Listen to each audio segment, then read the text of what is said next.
Hi, ladies and gentlemen. This is Tony Holowitz, and I want to talk to you about creating a remote database. So, as an Act customer, if you're one of my customers or you're a customer of a company called Keystroke, Keystroke is the largest reseller of Act services in the world. We also produce a lot of Act add-on products, but many of my clients are hosted directly with Keystroke. And if that's the case, to get a remote database, what you do is you log into the web version of Act, and you should have your login information, the web address for that. If you don't, you can reach out to me or to the folks at Keystroke. And once you log into the web version, on the top, you'll notice there is an option called hosting. And when I click on hosting, we'll have three options here.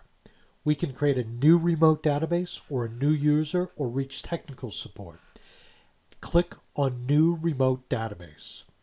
When you do that, you'll be taken to a new page.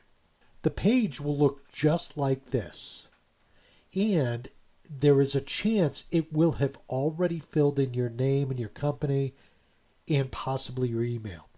You need to choose which user the remote database is for, clicking on the drop-down.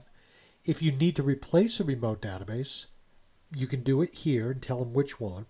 Regarding the sync set, typically you want to do all contacts, all users. And then you can suggest where to have it emailed to. You can also put a comment here and have it emailed to multiple people. Down at the bottom, it's going to ask you the user will deploy or install their own remote database. That's not a big deal. You can do that.